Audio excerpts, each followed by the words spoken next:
आज की इस वीडियो में हम देखने वाले हैं कि हम एक आइकन बार को किस तरह से डिजाइन कर सकते हैं। जैसे ये आइकन बार हमारा है, यहाँ पे हम क्या करते हैं कि हॉवर करते हैं तो इसका कलर ब्लैक हो जा रहा है चेंज। और ये जो ब्लू कलर है ये एक्टिव वाले पे हमने दिया हुआ है, ठीक।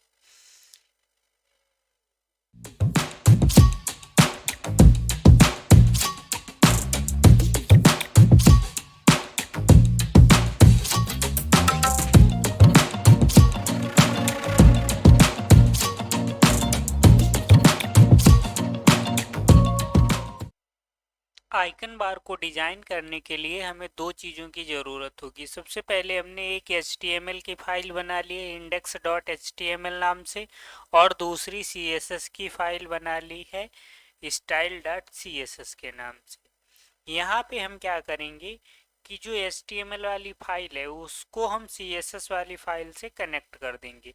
यहाँ पर हमने CSS वाली फाइल को कनेक्ट कर दिया है।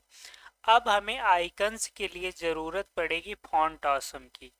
तो सबसे पहले हम अपने ब्राउज़र पे चलते हैं। अब हम अपने ब्राउज़र में आ चुके हैं। यहाँ पर हम सर्च करेंगे कि font awesome CDN। Font awesome CDN पे सबसे पहले जो हमें सबसे ऊपर वाली लिंक मिलेगी, इसको हम ओपन करते हैं। यहाँ से हम क्या करेंगे कि एक हम CDN कॉपी कर लेंगे। यहाँ पर आएंगे तो ये जो ऊपर वाली CDN है इसी को हम कॉपी कर रहे हैं यहाँ से, ठीक। Copy link tag. तो इसको कॉपी करने के बाद हम अपने एडिटर में आएंगे, यहाँ पर इसे क्या करेंगे कि पेस्ट कर देंगे। पेस्ट करने के बाद में जो यहाँ पे इसमें ये पार्ट है इसको हम हटा देंगे। हमें ओनली href की ज़रूरत है, href वाला सेक्शन है उसकी ज़रूरत है, ठीक। तो उसके बाद में हमने ये हटा दिया।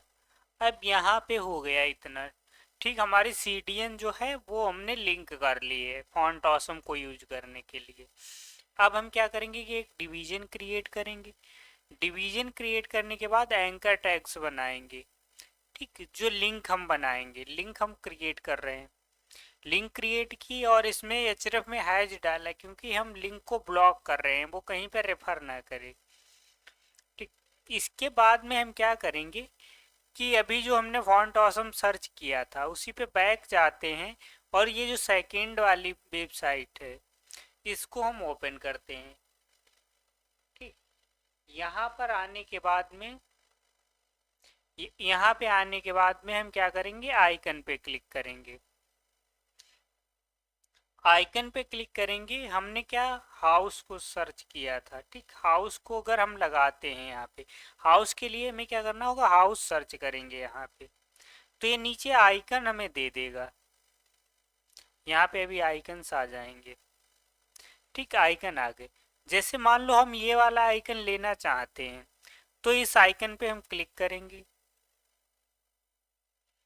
तो ये क्या हुआ, यहाँ से हम इसको कॉपी कर लेंगे, इस चीज को कॉपी कर लेंगे। ये पूरा आई से लेके ये आई टैग, ये पूरा टैग इस पे क्लिक करोगे या कॉपी हो जाएगा। यहाँ से इसकी फॉर्मेट वगैरह भी चेंज कर सकते हो। जो कोड होगा उस कोड को कॉपी कर लेना, ठीक। हम ये वाला ले रहे हैं सॉलिड, ठीक। इसे हमने कॉपी किया। अपने अब क्या करेंगे कि इस पे आके हम इसे यहाँ पर इसे पेस्ट कर देंगे, ठीक। हमने इसे पेस्ट किया। अब हम क्या करेंगे कि ब्राउजर में जो हम रिजल्ट इसका देखेंगे, इसी तरह से हम अदर आइकन्स को भी ऐड कर सकते हैं। अभी हमने एक बता दिया इस तरह से। अब हम क्या करेंगे कि यहाँ पे रिफ्रेश करते हैं तो हमें एक आइकन मिल गया होम का, ये आइकन हमें मिल गया। अगर थोड़ा जूम करें तो देखो ये आइकन हमें मिल गया है। इसी तरह से हम इसे यूज करेंगे फॉन्ट ऑसम का। अब हम यहाँ पे क्या करते हैं कि और भी टैग बना लेते हैं, और भी एंकर टैग हम बना लेते हैं। यहाँ पे हमने दूसरा ले लिया यूजर का, तीसरा हम ले रहे हैं फोन का, और चौथा ले लिया इनवलप यानी मैसेज के लिए इनवलप, ठीक। और फिफ्थ ले लिया हमने बार, जो मेन्यू मेन्यू बार होता है उसको लिया है। चार, ये पांच हमने बना लिए। अब अगर हम रिफ्रेश करते हैं तो हमें आउटपुट कुछ इस तरह से मिलेगा। बट अभी ये अलग टाइप से, अभी यहाँ पे कोई डिजाइन नहीं है, बट हमें सिंपल से आइकन मिल चुके हैं। इसके बाद में हम क्या करेंगे कि यहाँ पे हम क्लास दे देते हैं, एक क्लास देंगे, उसको हम क्या करेंगे कि आइकन बार। यहाँ पर करने के बाद इतने पे हम सेव कर रहे हैं। यहाँ पे क्लास इसलिए दिया क्योंकि हम CSS के थ्रू इसकी स्टाइलिंग करेंगे। ठीक, इसे रिफ्रेश करने पे अभी कोई भी चेंज हमें नहीं दिखाई देगा। अब हम क्या करेंगे कि अपनी जो CSS वाली फाइल है उस पे जाएंगे। यहाँ पे क्या करेंगे कि यहाँ पे सबसे पहले तो हम पैडिंग और मार्जिन को 0 सेट करेंगे, पैडिंग 0 मार्जिन 0, और बॉक्स साइजिंग को बॉर्डर बॉक्स कर देंगे। ठीक, यहाँ के बाद में अब हमने क्या बनाया था, आइकन बार। आइकन बार जो हमने क्लास नेम दिया है उस क्लास नेम को हम यहाँ पर लिखेंगे। अब इसके अंदर हम स्टाइलिंग करेंगे। इसके अंदर हमने क्या किया कि इसकी विड्थ 100% होनी चाहिए, जो आइकन बार होगा वो फुल स्क्रीन पे दिखाई दे। और इसका कलर हमने क्या दिया, कलर दे दिया बैकग्राउंड कलर 555 हैज 555, ये कलर कोड हमने डाला है इसका। तो जब अब हम इसे रिफ्रेश करते हैं तो हमें इस तरह से ये आइकन बार मिल जाएगा। अब हम यहाँ पे स्टाइलिंग अभी और करते जा रहे हैं धीरे से। ठीक, इसके बाद में अब हम क्या करते हैं कि एंकर टैग जो हमने बनाया था उसके लिए स्टाइलिंग करेंगे।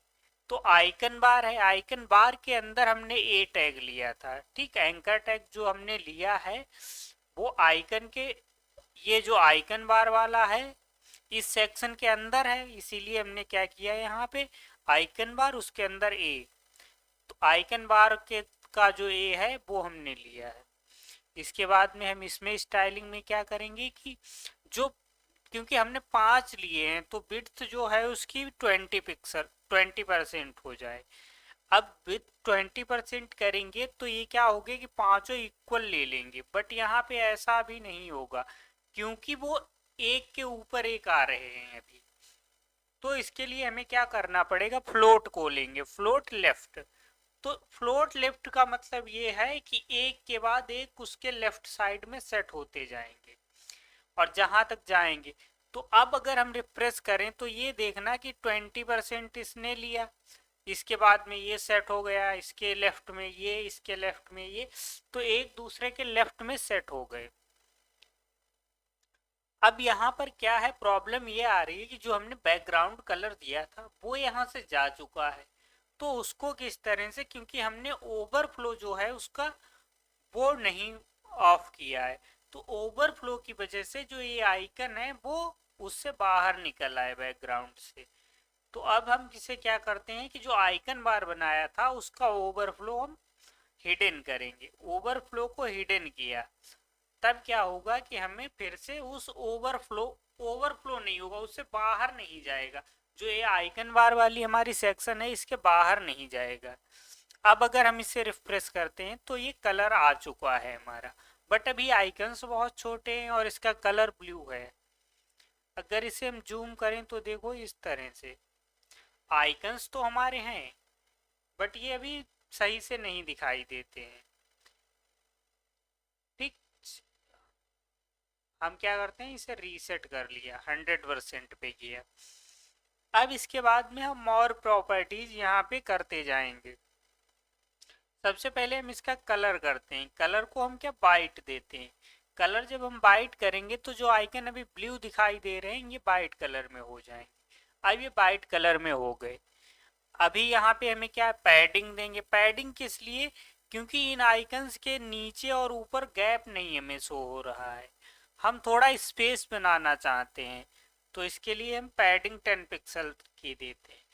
तो ये अपने चारों साइड में 10 पिक्सल का मार्जिन ले लेगा, 10 पिक्सल की पैडिंग लेगा, मतलब 10 पिक्सल का स्पेस ले लेगा।